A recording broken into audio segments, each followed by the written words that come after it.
Good morning, everyone. My name is Ed Reskin. I'm the Director of Transportation here in the City and County of San Francisco. So glad to be with you all today under this beautiful sunshine to mark really what is a once-in-a-generation milestone for Muni, for the transit service, and for the people of San Francisco. Today we're putting into service this beautiful vehicle that's behind us. A lot of folks are responsible for getting us here. I want to acknowledge Mayor Lee, Assemblymember Ting, President Breed, who is, I'm sure, on her way, our state and federal and regional partners, and the tremendous work of our transit director, John Haley, and his staff, a lot of whom are in bright-colored vests and jackets, as well as many other parts of our agency, the safety division, the training division, the communications division, the materials division, maintenance, everybody coming together, accessible services, everybody coming together to get us to this point. The reason why this is so exciting for us is because the demands on rail service continue to grow in San Francisco, and if you look at the cranes in the sky, if you look at the projections of growth, that's only going to continue. And so we need a better, more reliable, higher capacity, more enjoyable way for people to be able to get through the city, and that's exactly what these rail cars signify for us. This car is the first of 24 of the first batch that will be going into service. Those 24 will be in service before the end of next year. Following that, there's another 44 that come, and these are all in addition to the 151 cars that we currently have in service. So this is expansion. That means more service. It means longer trains, more two-car trains, more three-car trains, and more frequent service along our rail lines, which is really the workhorse of the Muni system. And it's not just capacity, but these vehicles have been exceptionally engineered and meticulously designed to provide state-of-the-art, much better ride, a much better experience for our riders, quieter, smoother, better acceleration, deceleration, better amenities in terms of customer and rider information, but also for us, better ADA access, better access for people with strollers, wheelchairs, or just people who need more space, but also for us and for our riders, much, much more reliability. These are engineered to be reliable vehicles, to go much, much longer between times where they need to be serviced. They have advanced diagnostics that will make it easier for our folks to maintain, to do more, not just preventative maintenance, but predictive maintenance, so that these guys will spend more time out on the streets than they will in the shops. So I could go on about this. This is, I feel very lucky to be the director at a time when we're introducing this. Like I said, this is really a once-in-a-generation kind of thing. And we're only able to do this because of the leadership that we have in our city, in our region, our state, and our country that is supportive, all the folks working together to get us here. And the number one leader behind this, someone who, as a former public works director, gets the importance of infrastructure and supporting the quality of life and economy of our city, is our chief executive. So please join me in welcoming the mayor of the city and county, Ed Lee.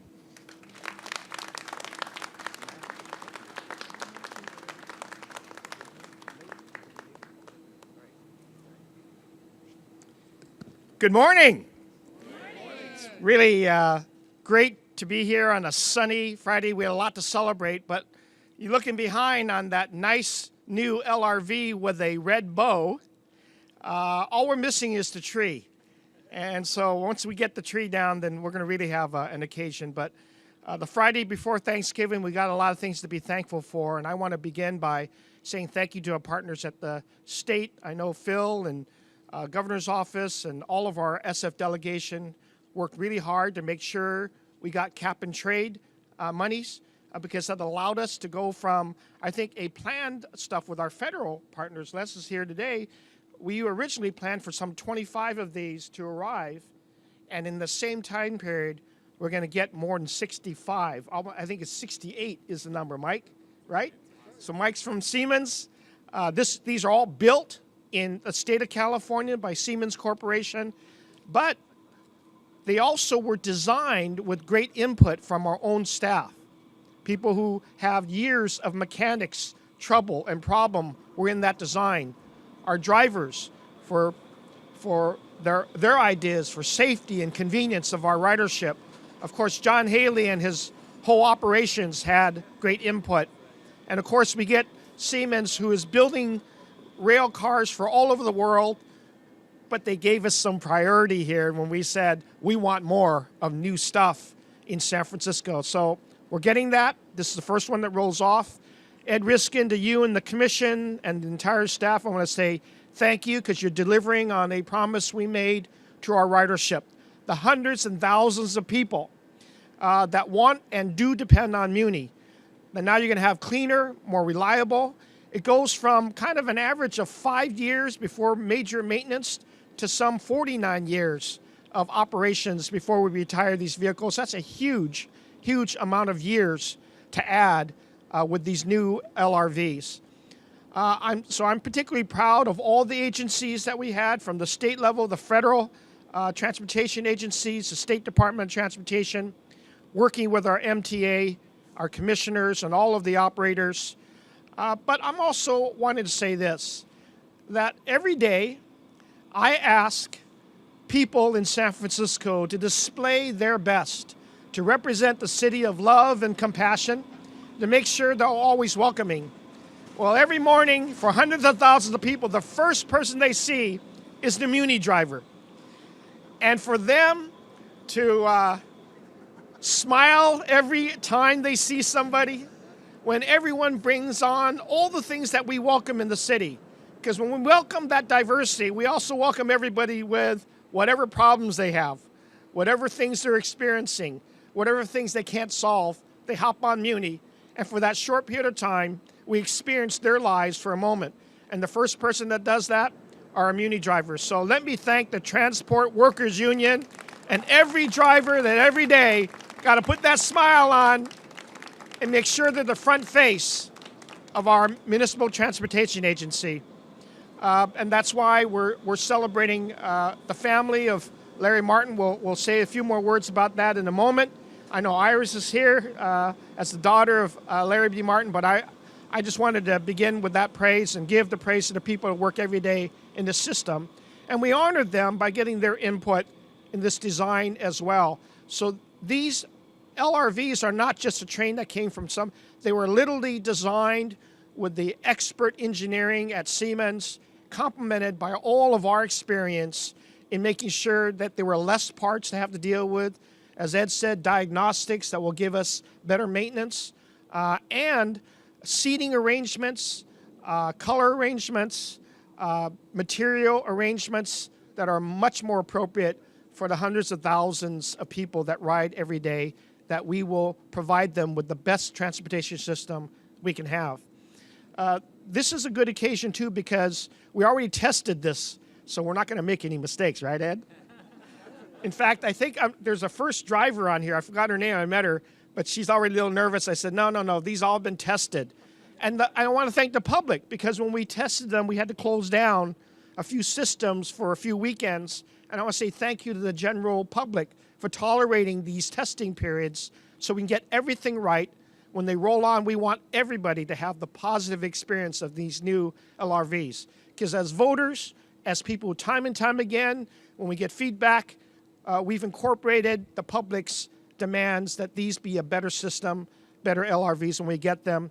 And that's how you're going to support future bonds, future initiatives for the city to keep a high level of ridership, but also a high level of the entire system working on time, within budget, delivering more than what's promised, and getting it to be people-oriented and people-friendly. So that's my way of saying thank you to everybody that's involved. When you get everybody together and you find all the room for people to have input, you're going to have some great gifts that we give each other. LRVs are just the beginning, because after that, MTA is going to deliver a lot of other things for the city, including a new central subway very soon. Thank you, everybody. MTA, congratulations.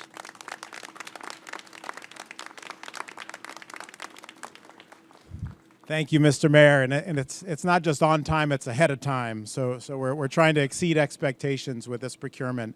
And speaking of exceeding expectations, we're extremely fortunate here in San Francisco to have such great representation in Sacramento, and generally speaking, to have such a strong and progressive state legislature and governor in California.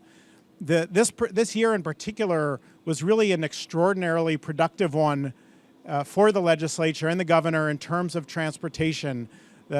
Two bills were passed and signed by the governor that will allow people in the region to vote for increased bridge tolls to better fund transit in the region, as well as a potential increased sales tax across the 3 Caltrain counties to provide Caltrain for the first time with a dedicated source of revenue.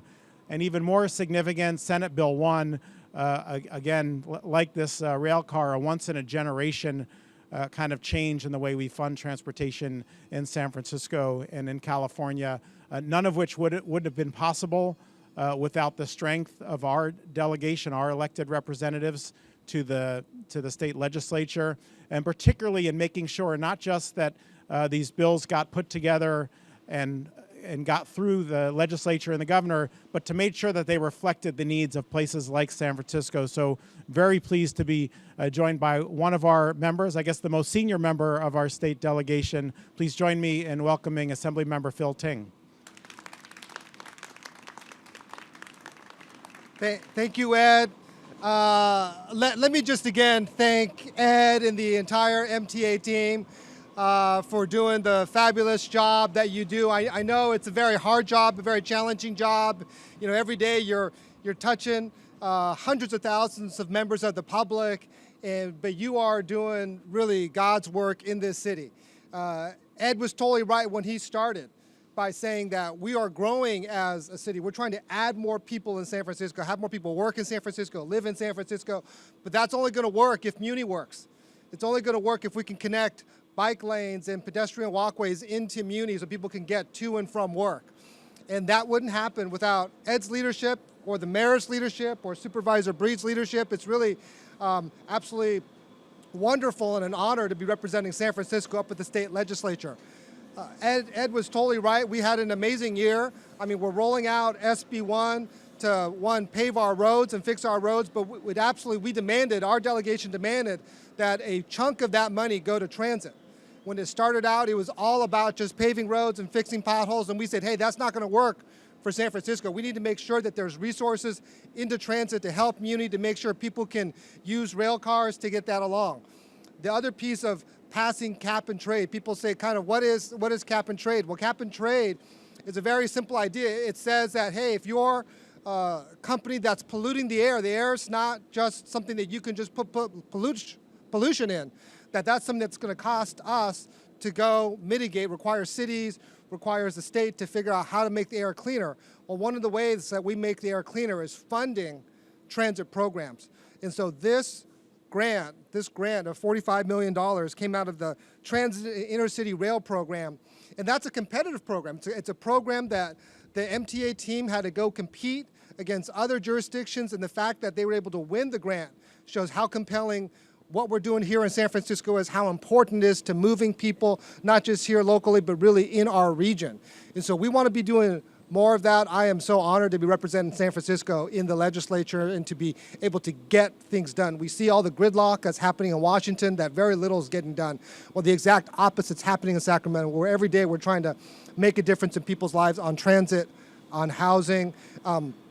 Ed mentioned the ballot measure we hope to bring to people next June to raise tolls, which I know are never popular, but that's going to pay for $5 billion worth of projects.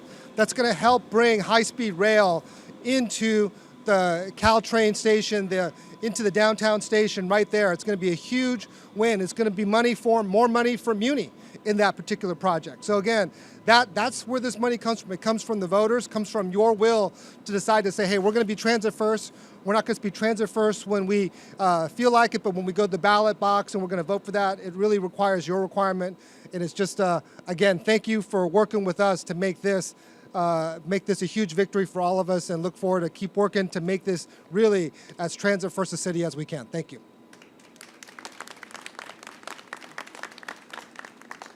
Thank you, Assemblymember Ting. There are other elected officials that are represented here. I just want to acknowledge Daniel Chen, who's the District Director for our newest U.S. Senator Kamala Harris, Anna Avoyan, who's a District Representative for Senator Scott Wiener, and Genesis Garcia, who is the District Director for Assemblymember David Chu. And I can tell you, thank you all for being here very much.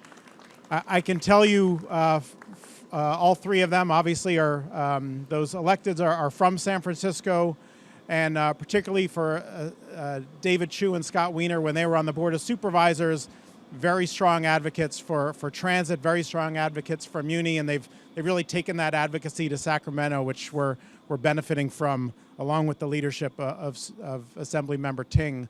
But the Board of Supervisors has retained strong championship for Muni, for transit in San Francisco, and we're very lucky to have a president of the Board of Supervisors who represents the area just really immediately to the north of here that is one of the more transit-dependent, more transit-using areas of the city. Very low levels of car ownership, very high levels of transit usage. So when we were bringing what would be somewhat of a daunting prospect to the Board of Supervisors in a $1.2 billion procurement, at the time, I think the largest light rail vehicle procurement in United States history, we had the support led by the president of the Board of Supervisors, who was so eager for these trains to be here. She joined me and the mayor and John Haley on a trip to Sacramento earlier in the year to make sure that these cars were getting done, and of course to make sure that the first one would be running on the N-Judah line. So please join me in welcoming Supervisor London Breed, President of the Board of Supervisors.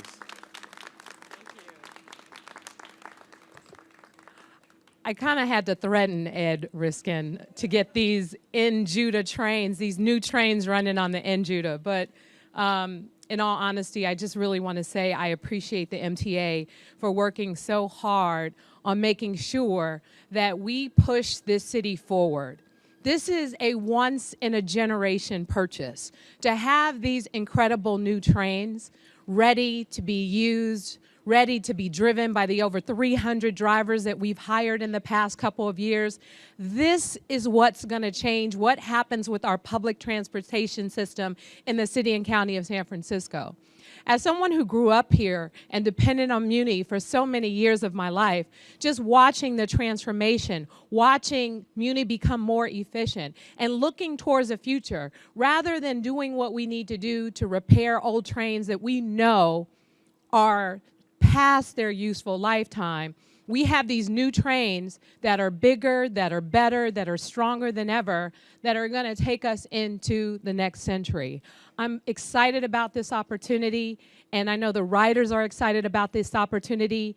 These trains are not only new, and they will smell a lot better than the existing trains, but more importantly, they will be able to accommodate more people, and they will be quieter because they're lighter than the existing trains. So many of you who live in the neighborhoods where these trains travel, you will not hear as much noise. I mean, these are the things that we've done. They are better for the environment.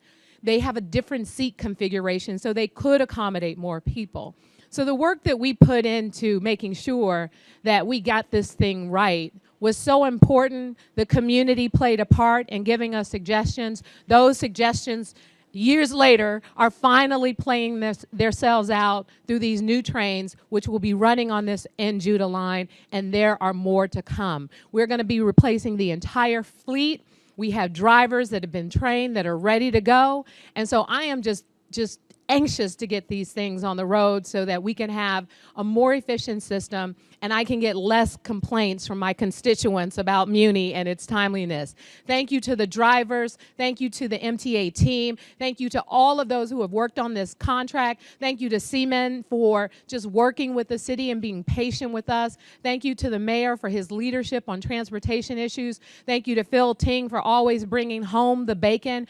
We have got to do a better job in improving our transportation system, and today we demonstrate that this is a start. We are not done. We're going to keep moving Muni forward. Thank you all so much for being here today. Thank you, President Breed. It's great to have that kind of passion leading our Board of Supervisors and supporting transit in San Francisco. So I had mentioned, as did the mayor and the assembly member and the president, that the growth in San Francisco is part of what we need to accommodate on sustainable modes, and the highest capacity sustainable mode of transportation we have in San Francisco is our light rail system. And so one of the kind of first impetuses for this rail car expansion and then eventual replacement was the Central Subway project that the mayor mentioned, an expansion of light rail service from Visitation Valley up through Bayview, Dogpatch, Mission Bay, and into the heart of the city in Chinatown, one of the most densely populated neighborhoods in the United States. So this expansion we got as a part of a deal we made with the federal government. And the federal government entered into a grant agreement to the tune of $982 million, I think at the time anyway, the biggest federal grant San Francisco had ever received.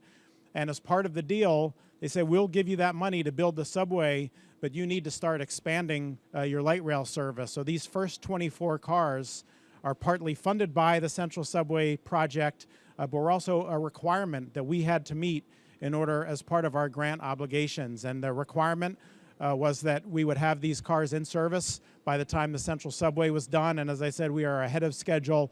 We'll have these first 24 cars ahead in service well in advance of the Central Subway opening. And all that was made possible and driven by the leadership at the United States Department of Transportation, and particularly the Federal Transit Administration. Federal Transit Administration is the one that oversees the grant programs that authorized and supported our grant for the Central Subway, as well as this procurement.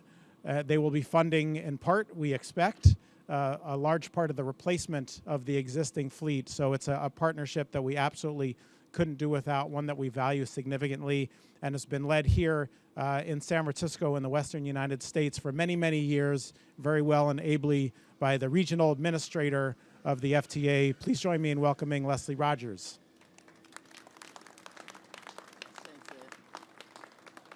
Good morning, ladies and gentlemen. As I was standing back there, I was mindful that we usually refer to everything as being all about location, location, location.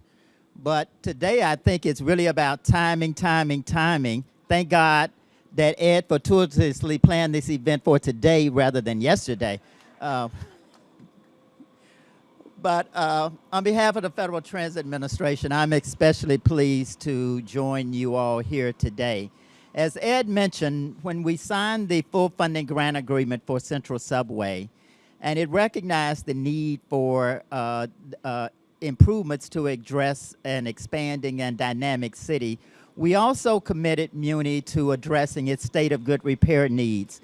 And as we go about systems expansion, these light rail vehicles represent that effort to indeed replenish and address our capital investment needs. So congratulations to Muni. I sat down trying to calculate how much we really might be invested in this project, and I think I just will conclude to say it's multi-millions of dollars. But again, we're very pleased to join you here today. As a resident of San Francisco and a daily Muni rider, I can tell you how very much I'm looking forward to the rollout of these vehicles. And I will conclude with 2 words: let's roll.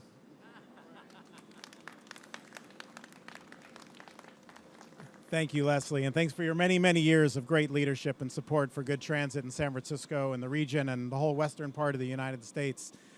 So at the federal level, that support was critical, and likewise at the state. Assemblymember Ting made reference to the cap and trade program, $86 million of cap and trade funds in this procurement. We will be submitting our application in the coming weeks for the next round of funding, for which we hope to be as equally competitive and successful. And a lot of that, the existence of that program, the focus of that program on transportation, recognizing the linkage between air quality and transportation has been from the leadership of the California State Transportation Agency, Secretary Brian Kelly, who was appointed by Governor Brown to lead that agency and really to bring the cap and trade program, as well as many other programs supportive of good transportation in California, into being. So we're very pleased to be joined by Deputy Secretary of Transportation Kate White. She herself is from San Francisco, so she gets it not only at a policy level from Sacramento, but as somebody who rides Muni herself. So please join me in welcoming Deputy Secretary Kate White. Good morning, San Francisco. It is absolutely wonderful to be here today. Thank you very much to everyone for the invitation. Love to be home, have the chance to come home for this wonderful occasion. And I wanted to give greetings from Secretary Brian Kelly and the Secretary's office in Sacramento. And I am very pleased to be here to celebrate one of the very first California climate investments out of our cap and trade program. I recently heard a quote that the future happens first in San Francisco. And at the state, we are thrilled to be investing in that future. Both climate investments and, as several speakers mentioned, also recently passed Senate Bill 1, the transportation funding package provides a great new opportunity to invest more seriously, a new generation in transit and rail across California. So please, thank you, and I wanted to welcome the new train car here to San Francisco and see it as part of the future of decarbonizing, creating a more sustainable, resilient future. Thank you. Thank you, Kate. So there's federal support, there's state support, and then, of course, the local support is crucial. Our County Transportation Authority, under the leadership of Executive Director Tilly Chang, its Chair Aaron Peskin, Vice Chair Katie Tang, have really been critical to our being able to put together the funding and do the planning so that we can do things like get the Central Subway done, get this largest ever light rail procurement done. So we're very pleased to be joined by our great partner, Deputy Director of the County Transportation Authority, Maria Lombardo.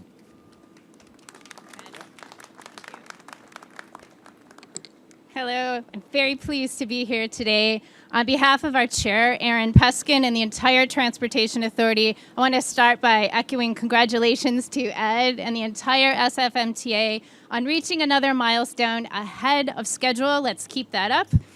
As has been said before, I really have to recognize that making an investment of this significance is a team effort, and we are so fortunate to have a wonderful set of team players from the federal level, the state level, Mayor Lee, the Board of Supervisors, the MTA, and so on. I want to add to that team, though, a very important group, which is San Francisco residents and voters. Yay, right? So thanks to their foresight, back in 1989, we authorized the first half-cent transportation sales tax for San Francisco, which was reauthorized in 2003.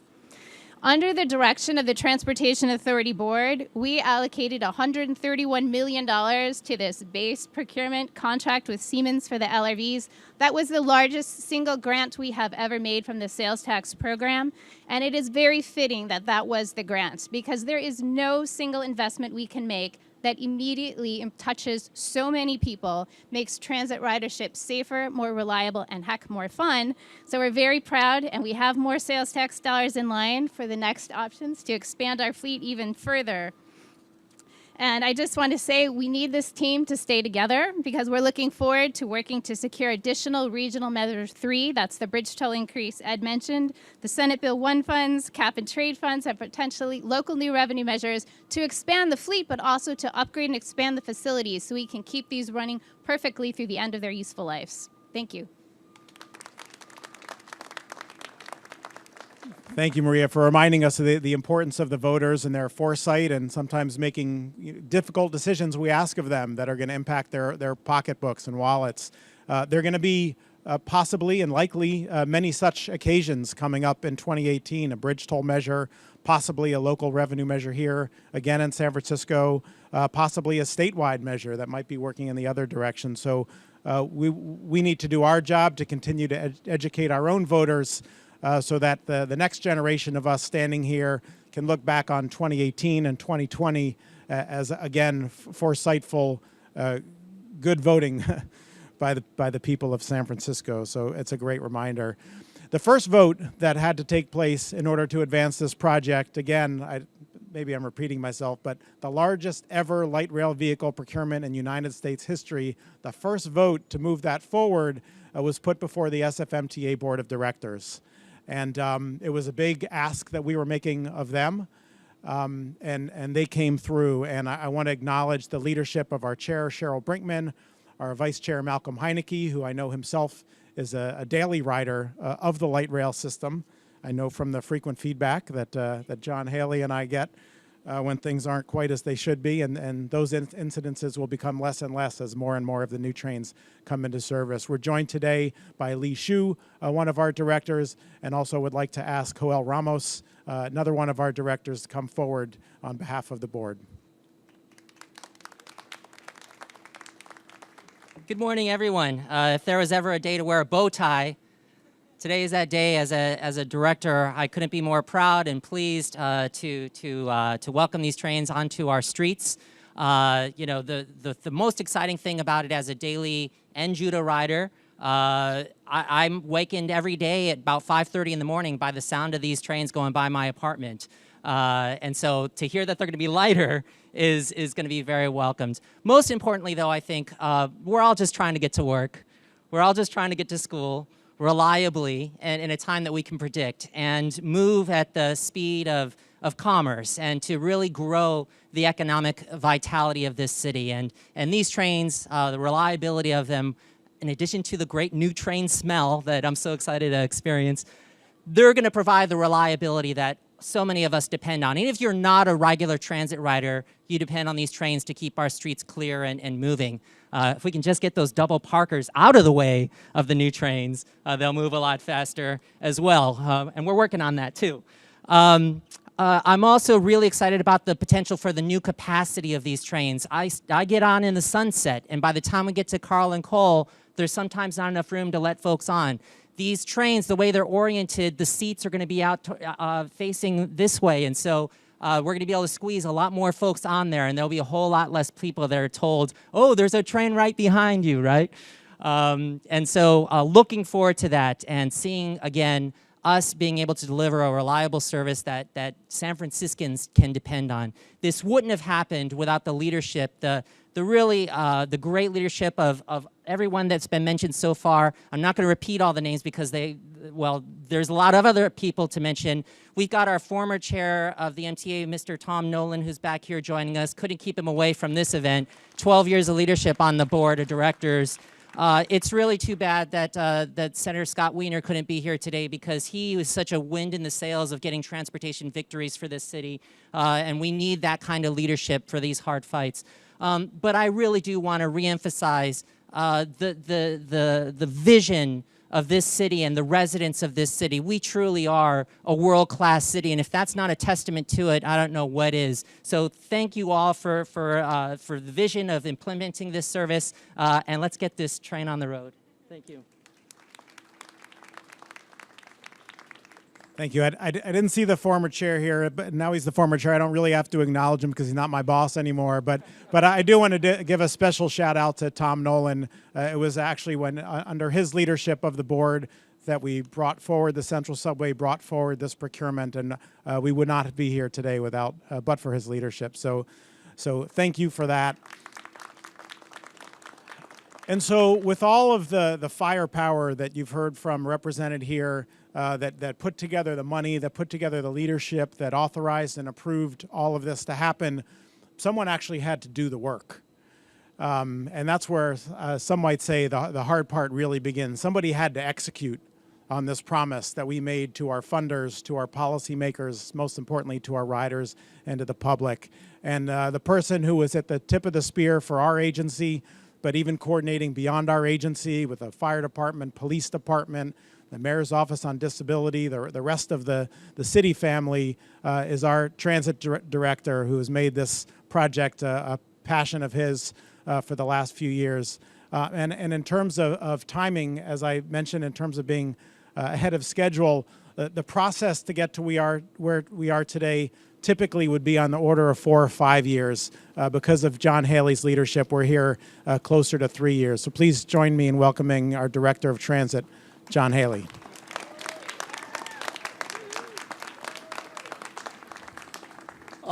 Excuse me. Thank you, Ed. Good morning, everyone. Let me start by making an official announcement. This is, in fact, the title to this car. So the city of San Francisco now has an extra asset added to its inventory. And the good news is, President Breed, it has that new car smell. So let me again thank everyone. But most importantly, I think, as Ed mentioned, this is a complex endeavor in a very complex system.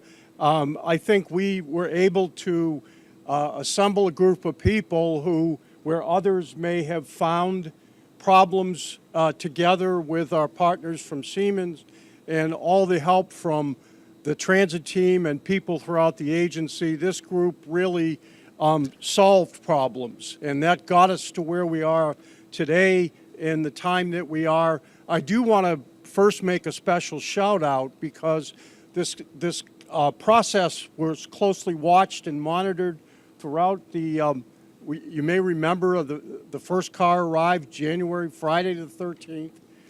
So in the last 9 months, we've been closely monitored by the CPUC, who's been our oversight agency, who's been available, who's taken rides with us, who's really helped make a very cumbersome process easier to understand and help us work through problems. I also want to note our own system safety folks, Melvin Henry and Mike Kerchansky. I can see them, who worked with us to get not only the documentation done, but to make sure that everything that you're going to see is the safe and most reliable car we can provide.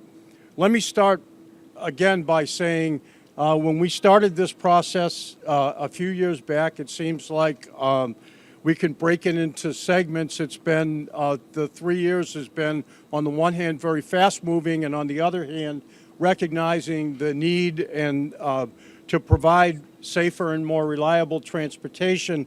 Let me first acknowledge two people, Trin Nguyen,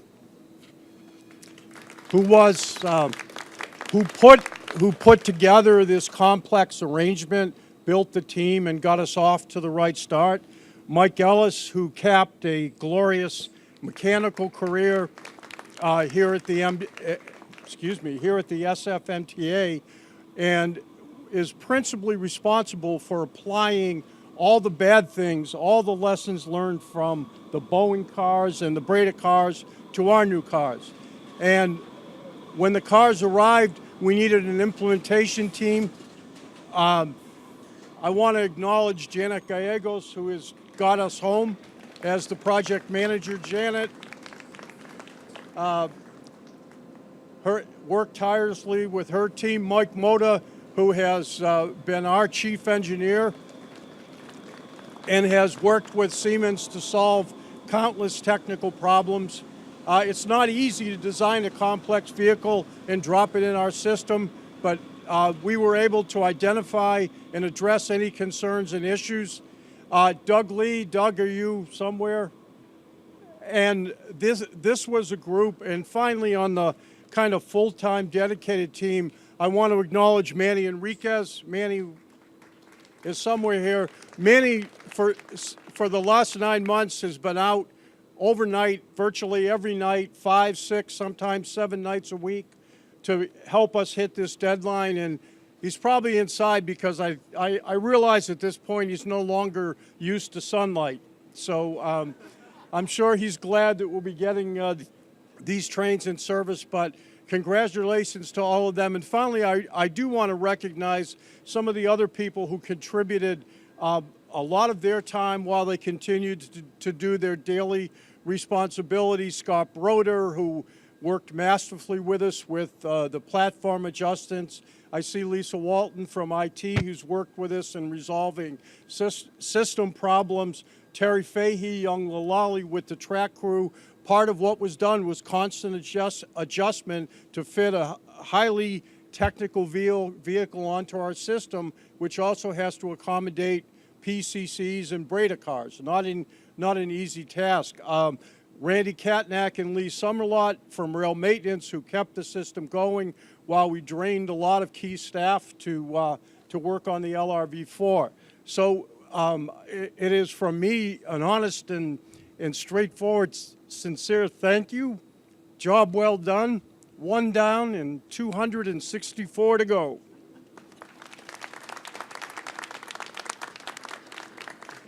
Thank you, John. And again, a lot of folks to acknowledge, but our finance folks, our legal team, our procurement folks, our materials folks, other agencies, a lot of folks coming together to make something like this happen. We did go through a rigorous competitive process to select the company that would build these cars, and we were happy that what came out of that was Siemens, in part because they're based right here in California. Once we were through the competitive process, we really joined with them in partnership, worked as an integrated team to get these cars here. We're very proud that they're designed and built right here in California. And back to the schedule point, we're at a state now where they want to continue to advance the schedule, and essentially they're ready to send cars here as fast as we can take them and pay for them. So that's a good challenge for us to have, and that's thanks to the leadership of the president of Siemens. Please join me in welcoming Michael Cahill.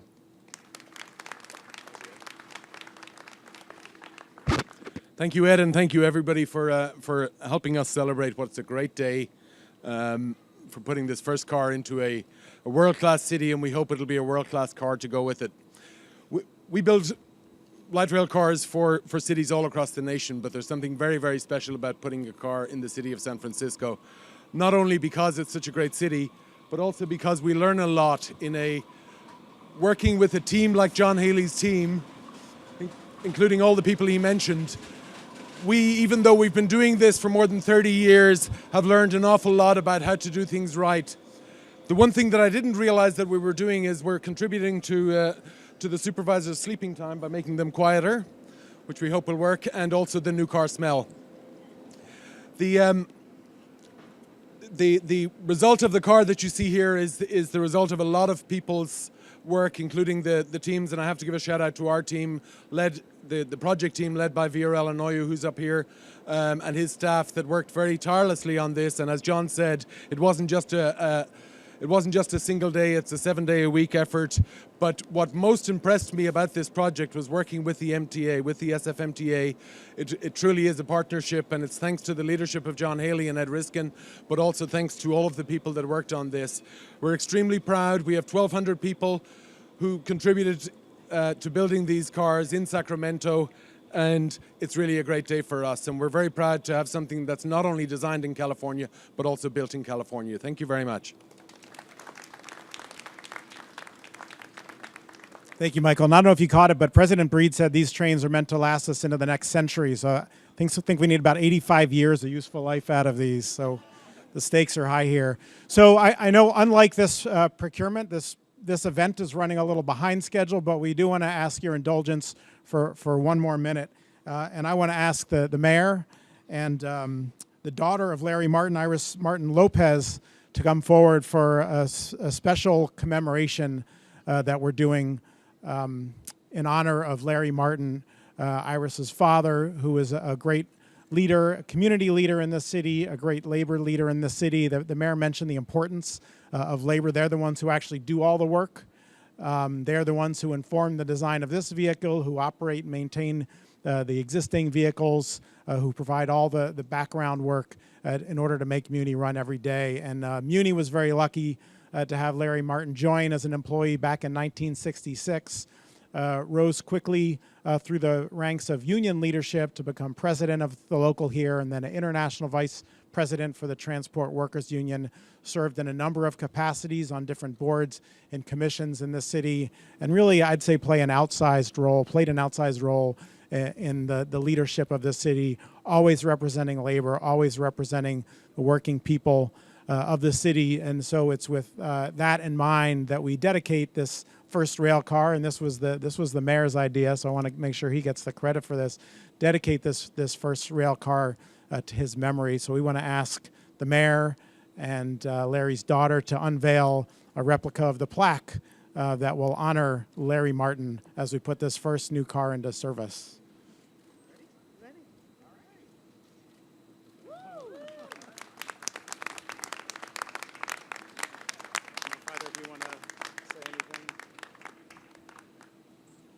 So we have new rail cars, new seats, new diagnostic systems, new smells. But we will not ever forget the people that run this whole system. And I'm honored to be with Iris because her father was someone who I first worked for at my very first job. He was the president of the Human Rights Commission when I was its first director. He then served over 5 mayors before he ultimately retired. And I had the privilege of appointing him to his last commission so he could have fun. That was the Recreation and Park Commission.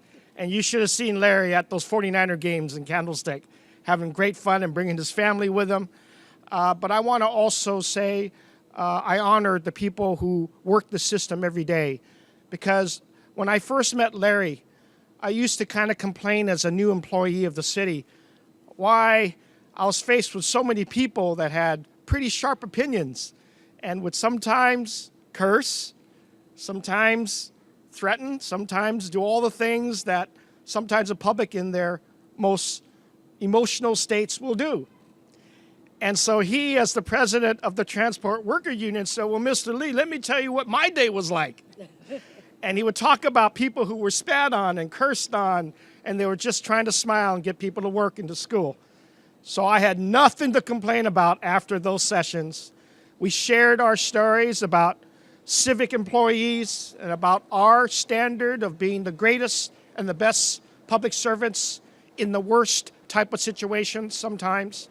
And again, that's my way of saying thank you to TWU, the Teamsters who work on the mechanics every day and will repair all the labor unions, but mostly to take this opportunity to thank Iris and the family for supporting and giving us a great leader in Larry Martin. Iris?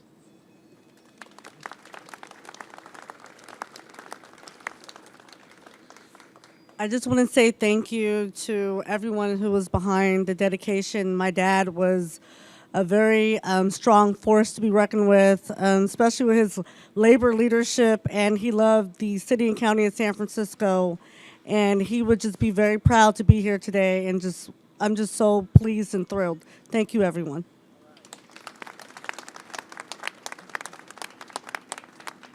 Okay, well, he is here today in spirit, and now we're going to cut the ribbon, and as Leslie said, then we're going to roll. So folks here can line up.